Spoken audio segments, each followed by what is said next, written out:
ați venit, dragilor din Zodia Scorpion, oriunde v-ați afla în această lume. Sunt, ca de fiecare dată, încântată să fim din nou împreună la o nouă lectură generală, de data aceasta pentru luna aprilie a acestui an 2026. Așa că, dragilor, toți cei care aveți nu doar soarele, ci și luna, Venus sau poate ascendentul în Zodia Scorpion, această lectură este de asemenea și pentru voi. Înainte de a începe lectura propriu-zisă pentru voi, dragilor din Zodia Scorpion, vreau să le mulțumesc din suflet tuturor celor care sunteți deja aici, care mă susțineți prin comentarii, prin gesturi de apreciere, dar și prin fiecare gând bun care vine din partea voastră, așa că mii de mulțumiri tuturor. Iar cei care sunteți poate pentru prima dată aici pe canal, vă urez bun venit și dacă la finalul acestei lecturi simțiți că ați rezonat sau că mesajele v-au adus un pic de claritate, un pic de ghidare sau liniște interioară, eu vă invit cu mare drag să vă abonați și, desigur, să susțineți acest canal printr-un simplu like. Atât abonarea cât și like-ul sunt gratuite, așa că unicul lucru necesar este decât dorința fiecăruia dintre voi. Lămurite toate aceste lucruri, haideți să vedem cu ce vine aprilie în viața voastră. Dragilor, voi în această lună sunteți foarte profunzi, aveți intuiție, aveți hotărâre, aveți o energie foarte determinată și, aș spune, chiar mult mai intensă decât înainte. Veți acorda o mai mare atenție pe anumite transformări la nivel profesional, pe proiecte importante și veți acționa cu multă pasiune, cu multă profunzime, mai ales când e vorba de sentimente și eu aș spune că e o lună tare bună ca voi să vă clarificați anumite relații. Aveți grijă totuși la gelozie și la tendința asta de a controla acele situații în care intensitatea emoțională este foarte mare. Pe partea profesională să știți că pot apărea schimbări strategice, transformări, care chiar poate să, la un moment dat, să fie în favoarea voastră și chiar pot apărea și planuri pe termen lung din punct de vedere profesional. De asemenea, anumite investiții, anumite proiecte personale pot să vă aducă ceva bănuți în plus. Totuși, încercați să evitați riscurile inutile în ceea ce privește banii. Partea sentimentală aș spune că vine cu momente de intensitate emoțională, o comunicare foarte deschisă, foarte clară și care vă poate ajuta să evitați anumite neînțelegeri, chiar să aveți așa o armonie foarte bună în cuplu. Cei care sunteți burlăcei și burlăciți, aveți parte de atracții puternice, dar desigur, cum am mai spus, este nevoie și de un pic de discernământ. Așa, per total, aș spune că este o lună în care voi veți fi mult mai hotărâți și mult mai determinați, așa ca și concluzie, în tot ceea ce voi vreți să faceți. Haideți să vedem primele zile, pentru că nu avem o săptămână întreagă, da? Avem decât 5 zile din prima săptămână de aprilie, avem, cred că șobolanul, cineva lucrează împotriva sau pe la spatele vostru. Aveți grijă că este cineva aici care nu este ce vrea să pară a fi. Că poate să așteaptă, știi cum, exact ca șobolanul ăla, așteaptă să muște, să te prindă într-o pasă proastă, ca să zic așa. Avem în a doua săptămână urechea, niște vești bune care ajung la voi, dragilor, în a doua săptămână. Avem un bărbat posibil grizonat, dar care este important în a treia săptămână. De ce? Pentru că ori veți avea o legătură, un dialog, veți avea de-a face cu această energie masculină, indiferent că sunteți domn sau doamne, dar va avea o importanță această energie și avem, un os al dorinței rupt. Asta ce înseamnă? Că o anumită dorință, cel puțin în această lună nu va deveni realitate. Din păcate. Haideți să vedem și poate să aibă legătură și cu această energie masculină. O dorință care nu va putea fi pusă, nu va putea deveni prea multe, nu va putea deveni reală. Haideți să vedem energia generală pentru dragii mei din Scorpion în aprilie și avem numărul 27. Dragilor, 27, care îmi vorbește de dorința de armonie, de cooperare, dar în același timp și de dorința de cunoaștere, de a ști cât mai mult. Avem peștele Garibaldi, care ne vorbește de oaspeți neașteptați. Se pare că cineva vă va vizita în această lună și chiar încă la începutul ei. Este cineva care probabil nu l-ați mai văzut de ceva timp sau pur și simplu nu vă așteptați să vină la voi.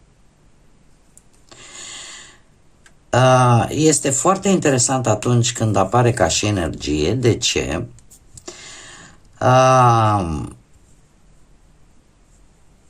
Pentru că ori vă doriți acest lucru mai degrabă, ca cineva totuși să vă viziteze cât de curând. Și probabil că o va și face. Mă gândesc. Ce aș mai putea spune vis-a-vis de această carte este faptul că puteți avea parte de interacțiuni neașteptate sau, nu știu, vești surprinzătoare. Cumva voi trebuie să fiți pregătiți, să acceptați și să reacționați într-un mod foarte flexibil. Adică cumva să fiți pregătiți și pentru aceste interacțiuni neașteptate, pentru aceste vești neașteptate sau pentru acești musafiri neașteptați. Noi mergem mai departe și haideți să vedem ce ne spune tarotul. Ce vine pentru dragii mei din Scorpion în luna aprilie. Cer scuze, am vorbit foarte mult astăzi.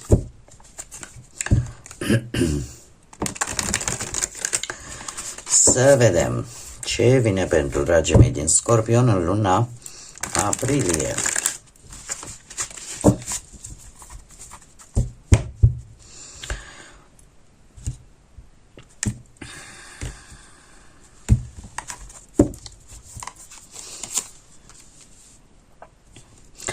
Un paș de monede pe parte profesională.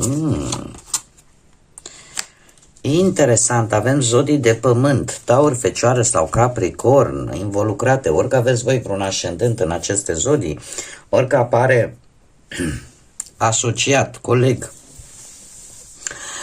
O energie care are legătură cu zodiile de pământ, Taur, Fecioară, Capricorn, dar ce pot să vă spun? Pe partea asta a muncii, că voi chiar vreți să vă construiți ceva stabil și aș spune că sunteți dispuși chiar ori să munciți foarte bine pentru asta, ori să începeți vreun curs, vreo specializare, ori chiar puteți primi șansa de o muncă nouă sau șansa de a începe un proiect nou, care în timp să-ți aducă stabilitate pe viitor. Sau pur și simplu vă hotărâți, vreau să învăț o altă meserie decât asta, sau dacă n-ați învățat până acum, mă apuc și învăț o meserie. Cert este că avem lumea, iar lumea îmi spune totuși că paradoxal acest lucru ori poate implica o călătorie în străinătate, ori arată faptul că tu vei schimba domeniul de activitate, ori că îți vei relua studiile, ori că vei lua o nouă direcție profesională. Cert este că va apărea o schimbare majoră în cariera voastră profesională. Și să știți că oportunitățile care vă apar cer asumare de responsabilitate, sunt proiecte importante, mai ales dacă lucrați pentru, nu știu, o firmă unde conducerea unei echipe este foarte importantă. Și eu, din câte văd aici, voi o să vă folosiți experiența din trecut pentru a avansa. Este o șansă foarte bună pentru voi ca voi să avansați și într-o manieră aș spune să știți că nu, cum să spunem, lucrurile astea nu se vor întâmpla la interval mare de timp. Avem regele de monede care arată un succes stabil, mai ales dacă vorbim de o afacere, de un manageriat sau de a conduce într-un anumit domeniu. Să știți că mai ales cei care aveți ascendentul în zodii de pământ, Taur, Fecioară sau Capricorn, să știți că voi chiar vă veți câștiga respectul prin competența voastră și prin faptul că încercați să construiți lucruri durabile. Dacă nu, putem vorbi de energia unei persoane care vă poate ajuta, vă poate îndruma să construiți ceva solid și dar mintea vă poate ajuta să administrați foarte bine lucrurile la nivel profesional cu mai multă maturitate. Pentru că începutul este unul timid, dar să știți că e o chestie care se întâmplă de la începutul lunii, într-o lună de zile. Dar pe parcursul unei luni. De ce? Pentru că aici avem un paș de monede și aici avem un rege de monede. O energie de început și aici o energie care se finalizează.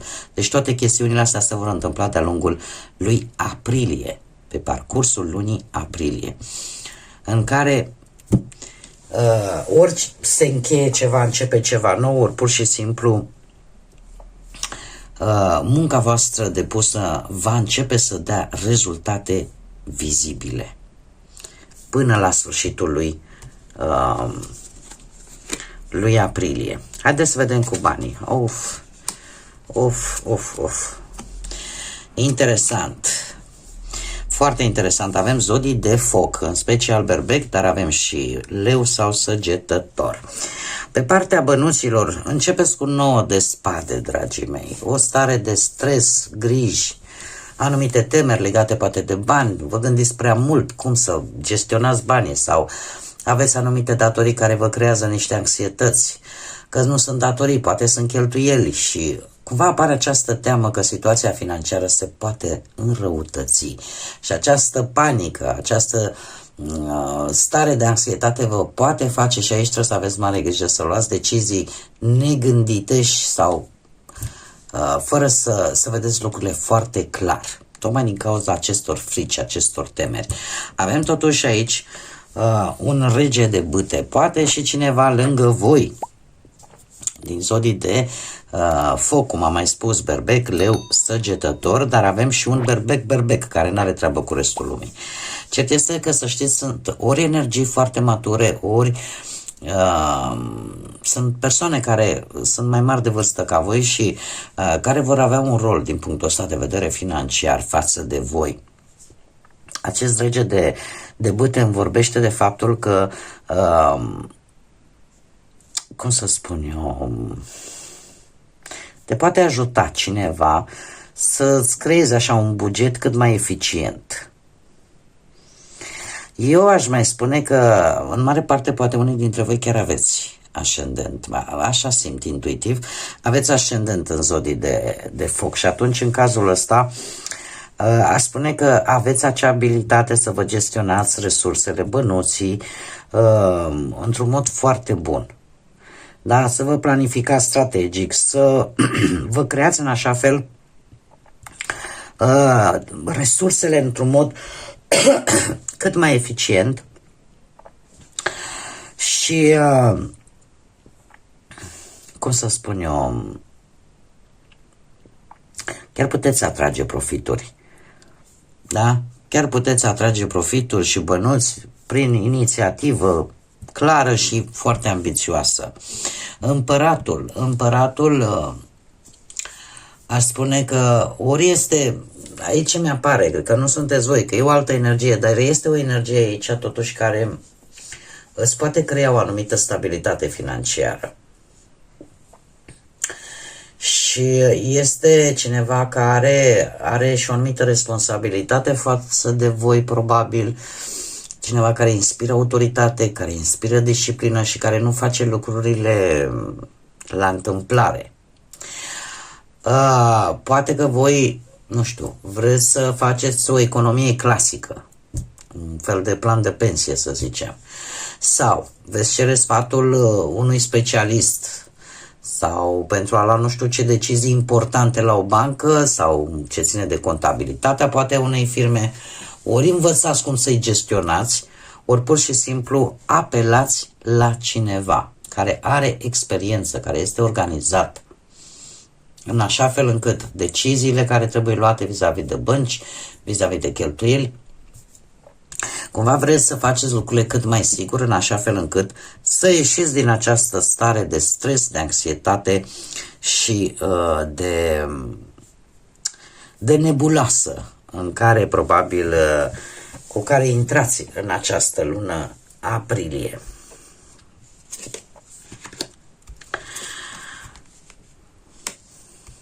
E posibil să vi se dea și posibilitatea să vă hotărâți vis-a-vis de o anumită situație financiară. Dar o veți face organizat. Fiți rațional, nu vă îmbătați cu apă rece, mai ales în ceea ce privește bănuții. Și am văzut lucrul ăsta și din punct de vedere astrologic. Da? Pentru că unele proiecte, unele lucruri pot aduce bani, dar nu vă băgați în riscuri chiar inutile. Pe partea sentimentală avem un 2 de spade, un 8 de monede și roata destinului. Dragilor dragi, în cuplu se pare că de multe ori există ori prea multă tăcere, ori, cum să spunem, un echilibru foarte tensionat așa, în care se simte furtuna în aer.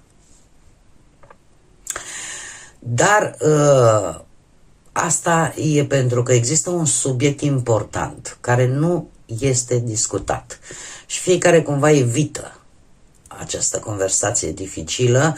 Există într-adevăr o distanță emoțională între voi, este temporară din câte văd eu.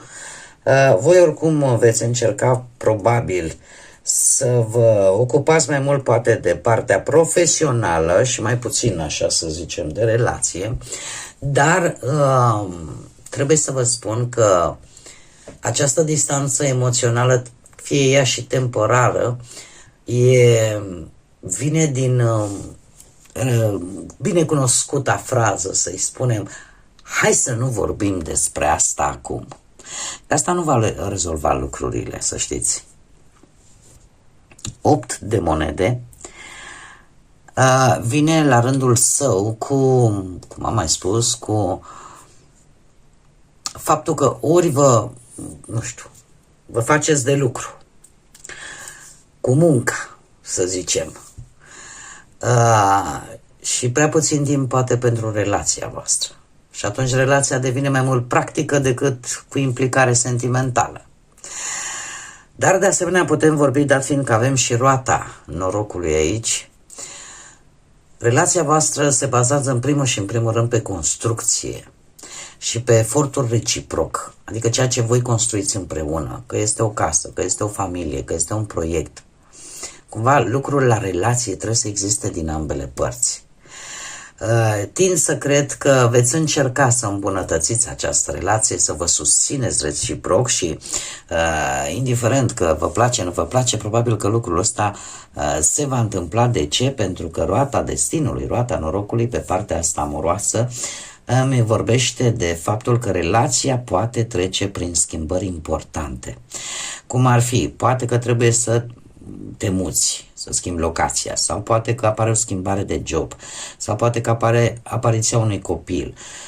Cert este că relația chiar poate evolua din aceste experiențe noi, din călătorii, din proiecte comune, din schimbări de stil de viață.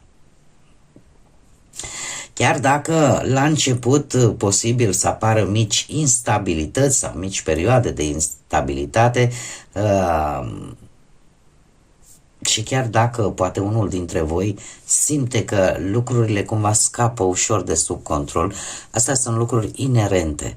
Dar mie ceea ce îmi spune este că într-adevăr relația voastră trece prin niște schimbări și am văzut chiar și din energie că sunt lucruri neașteptate care vin în viața voastră, dar eu sunt sigură că dacă se dorește, se poate trece peste aceste lucruri, cu condiția, desigur, de a comunica cât mai deschis și a nu amâna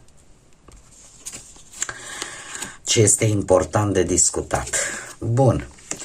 Haideți să vedem cei singurei. Cei singurei, voi, dragilor, se repetă ce nu cred așa ceva.